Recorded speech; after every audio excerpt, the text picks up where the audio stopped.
Welcome to Hockey Nights in Vegas. My name is Eddie Rivkin, and I'm joined as always by my esteemed co-host, Joe Payne of the Las Vegas Advisor.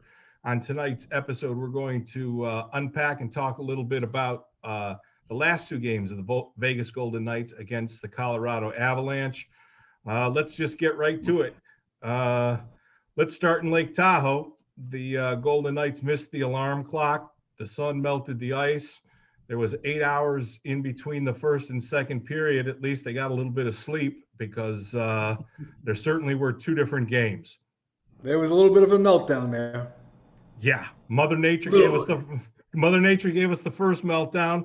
It was a great idea. You know, you can't count on the sun, you can't count on the weather. I'm not mad at the NHL for trying. They played the first period. It looked more like a comedy ice skating show with people falling over the red line and the referees falling, but it's dangerous. I mean, it was a pile of slush out there. But worse than the ice was the Vegas Golden Knights. Maybe their worst period of the year, and I'll say it. It was their worst period of the year, and not by a little. Right? That's Alex Tuck said post game. He actually said it was the worst period they've played all season. DeBoer didn't go that far, but just said he was disappointed in the way his team played the first. He liked the way they played the second and third periods, but unfortunately, when you're not scoring goals or you're giving up more than 2 goals to the Colorado Avalanche, you're not going to beat them. And they got lucky. I think the game was lucky to be 3-2 final. Well, to tell you the truth. It comes back to that recurring theme that we've talked about. Flower saved them a bunch of times. The difference in the third game of the series was absolutely no containment on Nathan MacKinnon. Arguably one of the best 3 or 4 200-foot players in the league. He literally he skated laps around him. And the bugaboo of the defensive zone coverage continued to sort of bite them in the ass. It was 3-2. It was 2 separate games. They were certainly much more competitive when they came back for the last 2 periods. But you know, listen. I hope they figure out a way to do one at Raiders Stadium or whatever the hell they call the thing. The Allegiant. The flying Roomba down by our houses over here. But Starship Vader, yeah. Yeah, but there isn't much to take away other than the worst period, much more competitive. But you know, going into Game 4, we're saying to ourselves, this is the first big test for the Golden Knights, and they're not exactly passing it. So we get a day off. They stay at altitude. They go from Lake Tahoe to Denver. They play in the new Ball Arena or whatever the hell that thing's called. The old Pepsi Arena. The old Pepsi Center, right? But lo and behold, when we start getting the press releases, looks like Pete Deboer brought a little kitchen item with him to Denver. He brought the old line blender. So go ahead, Joe. Start unpacking how disappointed he must have been with the first 3 games of the series against the Avs, because it certainly wasn't the same lineup going into Game 4 last night. I don't think he was disappointed in all 3 games. I think he was disappointed specifically in the game in Tahoe. I mean, they won the first game 1-0. They gave away a point when Kadri scored with 40 seconds to go in Game 2. Unfortunate, but I think he was really disappointed in their performance in the first 20 minutes of the game at the lake. And in the back of his mind, he needed to do something because they just were not scoring goals, especially on 5-on-5. Their power play has been anemic, and that's being kind to them. So he just didn't juggle 1 or 2 forwards around. He pretty much, everyone who played last night played with someone different than they had been from the beginning of the season, and pretty much for as long as this team has been together. I mean, you had Alex Tuck going from the third line to the first. You had Pacioretty going from the first to the second. You had Glass moving around. I mean, everybody. It just even the defensive pairing was mixed up. He finally put Theodore and Pietrangelo together and dropped Martinez down, scratch Holden, and put Coughlin in. So it was a completely different lineup, and they responded. I mean, they pretty much exploded in the second period, and Alex Tuck for sure really took advantage of a golden opportunity to play with Stone and Stevenson. His speed is just, we all know how fast he is, but he looked extremely fast last night. He took a nice headman pass from Carlson to break him in on his first goal. He took a nice stretch pass from Stone on the backhanded goal, which he was coming down his off wing. He smartly kept it on his backhand, so Grubauer couldn't poke it away, and he got the shot off.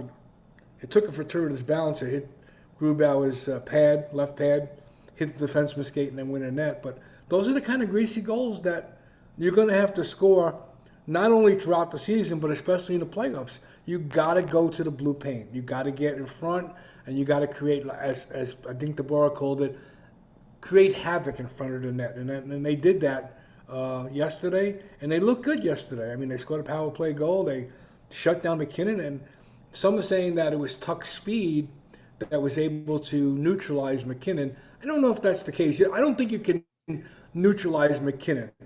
I don't think anybody. Wait. Okay. We're gonna have to disagree.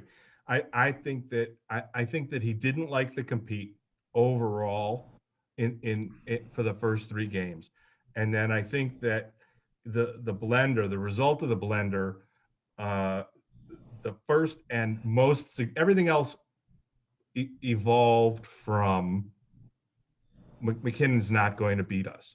So he's basically, if McKinnon's their first line guy and you've got Stone and Pacioretty on your wings, you're not stopping them. So the strategic move is, if you're going to go speed against speed, you got Stevenson down the middle, but you're off position wise. So I could see that it makes sense. Is Alex Tuck as fast as Nathan McKinnon? They're in the same conversation for sure.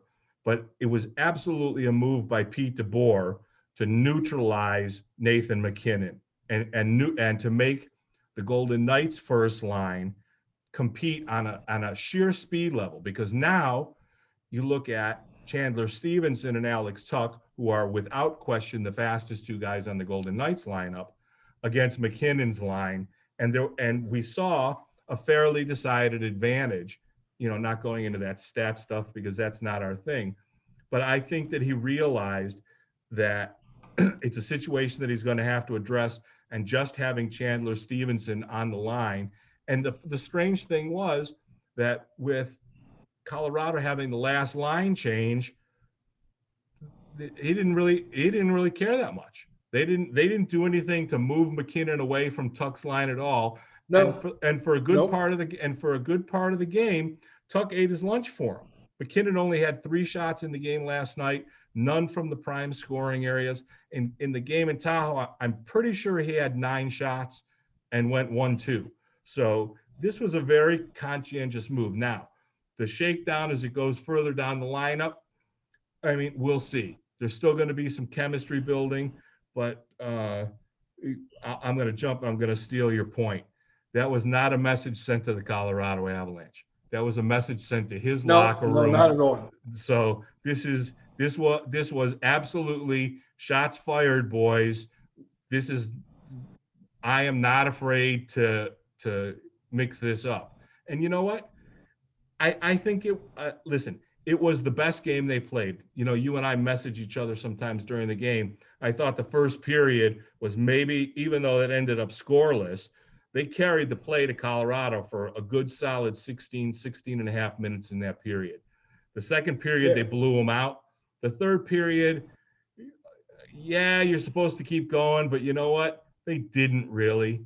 They kind of laid back and they got outshot 16-6 or something like that. But overall, the game was over at the end of the second period. And Pete Deboer, in his coaching wisdom, solved, at least for now, the riddle of Nathan MacKinnon. And that's going to be Tuck, who is as big and strong and fast as Nathan MacKinnon, is going to force Nathan MacKinnon to play the other side of the ice too, because Alex Tuck burned them. And the big takeaway, aside from the win and Fleury and a couple of stellar saves, and we'll talk about the goaltending a little bit. The big takeaway was the coaching move by the Vegas Golden Knights that made them more competitive last night than they were in the first 3 games, and they were able to salvage 8 points out of the 16 because those are all 4-point games. That's, to me, the biggest takeaway. And DeBoer took a chance too. He had Tuck playing on the wrong side. He had Shea Theodore playing on the wrong. No, I shouldn't say the wrong side. On a side he's not used to playing. You know, to put him up with Pietrangelo, Theodore had to switch sides, so to speak. So he took a chance, coaching wise, in having guys play a little bit out of position. Now, you and I have played the game. I think if you can play left wing, you can play right wing. I mean, center is something different. It's not like it was when I learned how to play hockey. You went up your wing and you came down your wing. You went up your wing and you came down your wing. There was no improvising. No. These guys, the only thing that resembles them is where they tell them they play. That the game is completely different. Right. Yeah. So when they say these guys are playing on a rough wing, not really. Like you say, they pretty much freelance. Yeah. Tuck is normally, he's a right shot. He's normally a right winger, but he was playing on the left last night. So when I say he's playing on his off wing, he's playing in a game, maybe in a position that, and when I say position, maybe on the side of the ice he's not normally playing, which changes the angle of his shot, so to speak, coming in. When you're a right-handed shot coming down the left wing, the angle is totally different than it is if you're coming down your natural side of the ice. So. For me, Pete Deboer said enough is enough. He put Pietrangelo with Theodore and decided he had seen enough of Cal McCarr, right? He decided, you know what? We're going to go after it. We're going to play him heads up. And at least for last night, he found the right recipe to neutralize everything that was bad about their performance in the first 3 games. Not their entire 3 games, but for the bad spots that they had over the course of the 3 games, there was only a couple of really bad D-zone lapses where they were scrambling and sort of discombobulated and stuff like that. They were really on top of their game last night. I'll tell you, the kids continue to impress me on D. Keegan Colasar is going to score a goal, and he eventually. Yeah, and you know what? I'm a big Ryan Reeves supporter, but he's having a rough go out there right now, and you know, 55 looks like he could be slotting into the meat grinders line as soon as there's a spot. When you and I'm trying to think what year it was. It was the 2018-19 training camp when Kolosov first showed up, and both of us said he's built exactly like Reeves is built. Yep. They're pretty much, and they play the same kind of style. And that was before Reeves signed the contract extension. My thinking, I think you also thought the same thing. This is Reeves. This is going to be the replacement for Reeves when they don't sign him when his contract expires. But they re-signed him, and probably a lot of people say probably to a contract that's a little bit too much more than he deserves, and they're pretty much loaded down with that contract for 2 more years. And this year and next. What's that? This year and next, I think it's only a 2-year deal. Yeah, this year and next year. So but they're still, I mean, considering their cap situation, which pretty much forced them to get rid of Nate Smith and have to move Paul Stastny in order to bring Pietrangelo in, and now they're in a situation where we're getting back to the same subject. They're in a situation with $12 million in the net and on a flat cap. Well, Fleury is actually hurting. Fleury is actually hurting the trade value of Robin Leonard, right? Well, let's get off that. We've run the Avalanche into the ground. Let's briefly talk about that there is no longer a goaltending controversy. None. There is none. There is no goaltending controversy. Marc-Andre Fleury is, the V word is starting to pop up and sneak into conversations right now. He certainly took the criticism and the bad press to heart and showed up not as a new guy, but with a little bit of an adjusted style. And right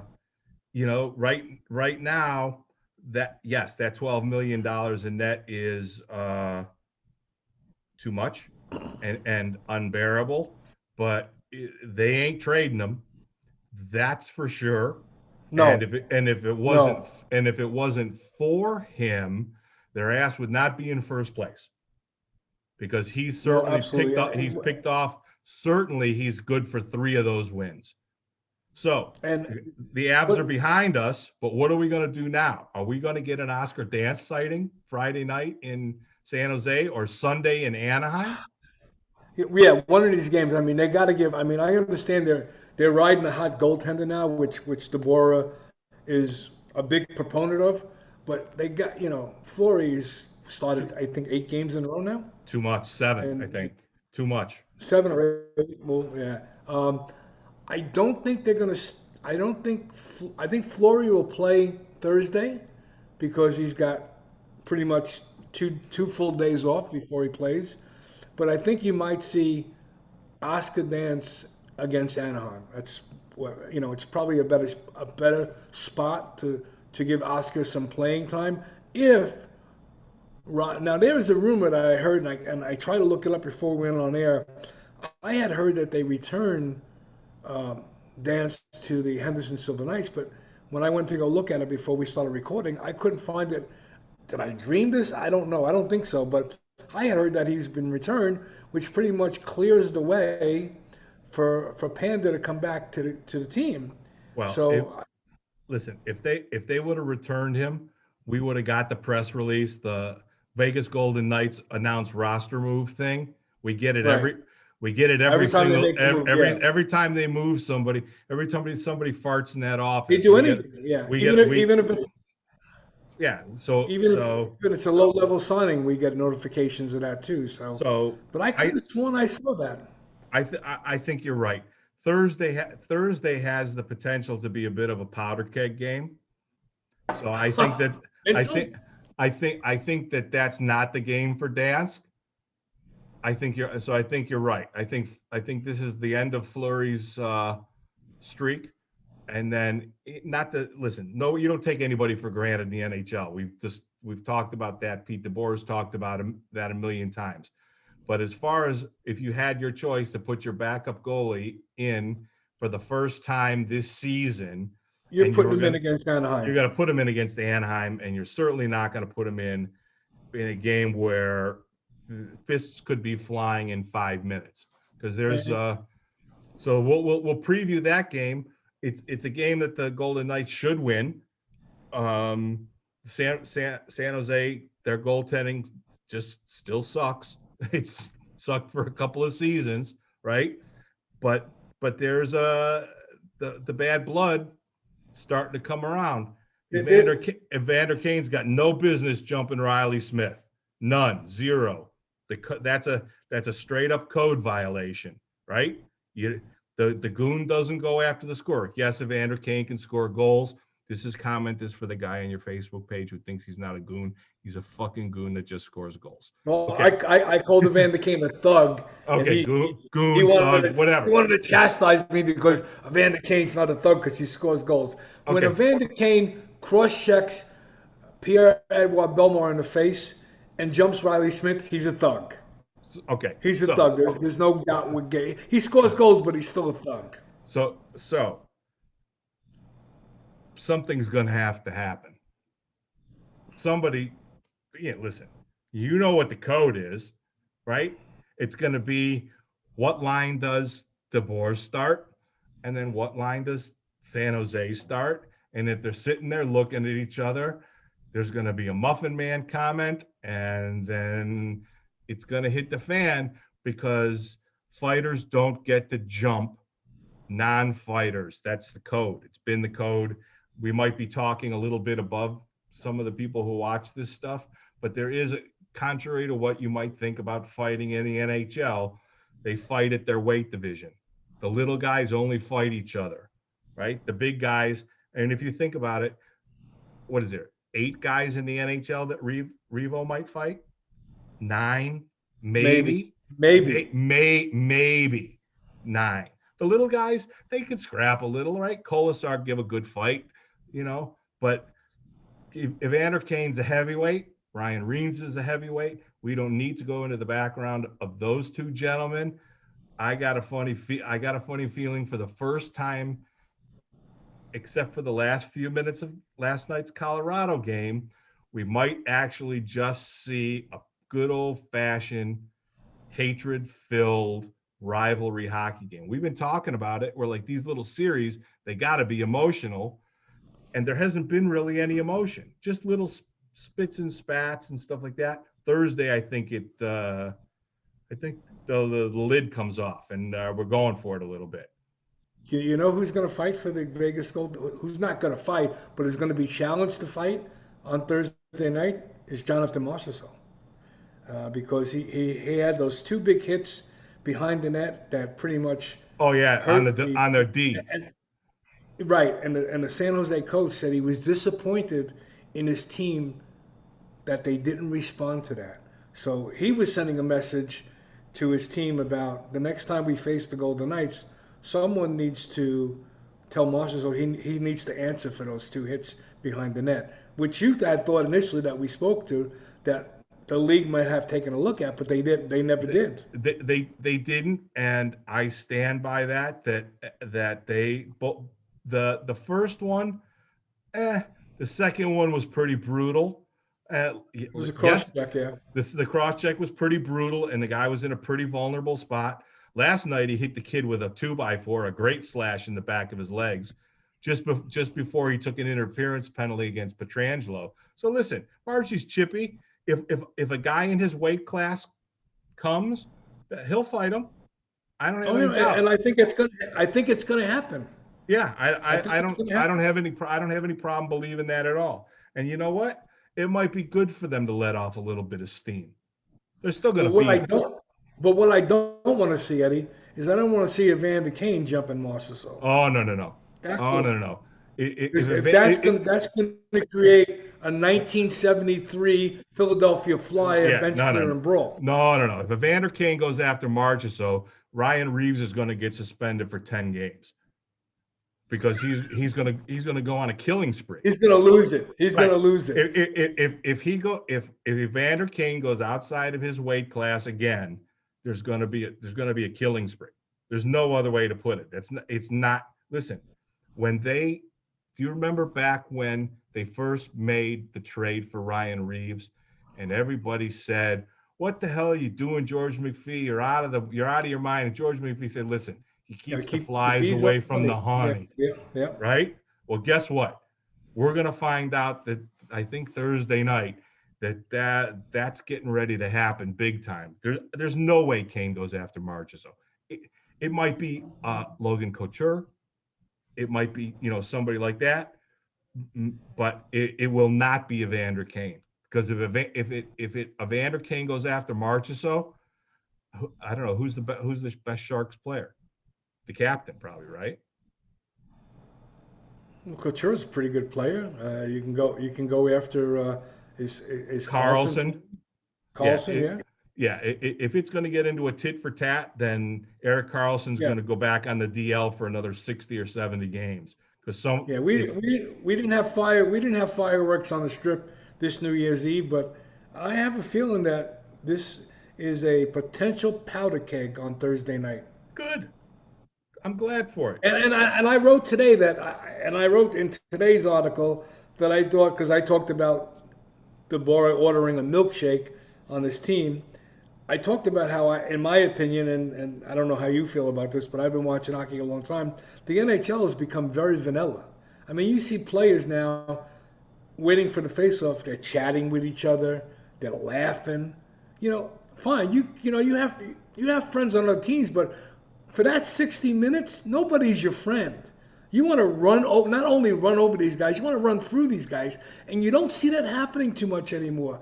The fights are down drastically. There's no more post whistle scrums. There's no more nobody's washing each other's faces with gloves.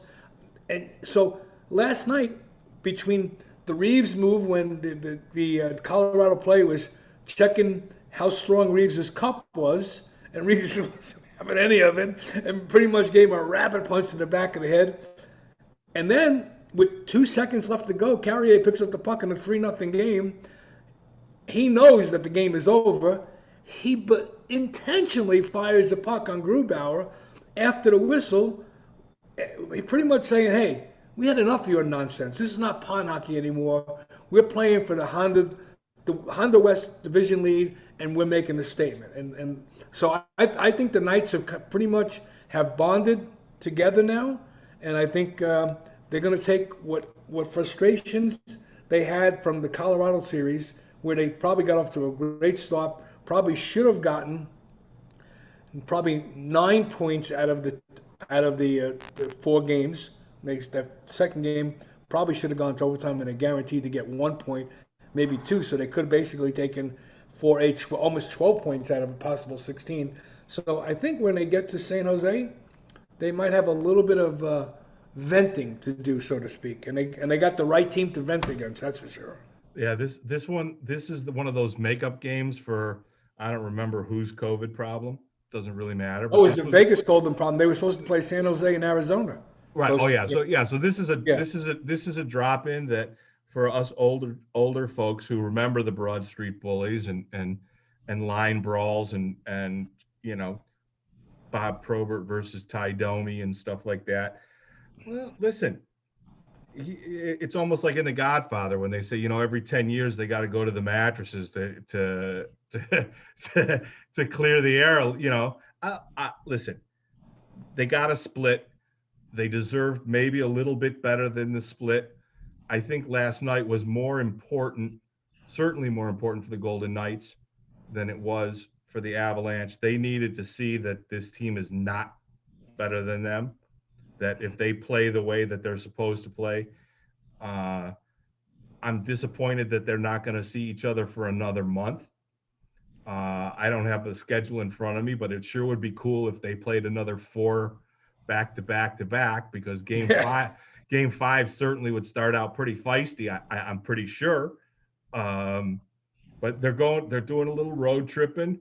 We're going to see the Sharks and then the Ducks, and then the enemy of the Golden Knights comes to town, the Minnesota Wild, the team that they can't seem to. They have had trouble. They've had trouble with this team from 2017 going forward.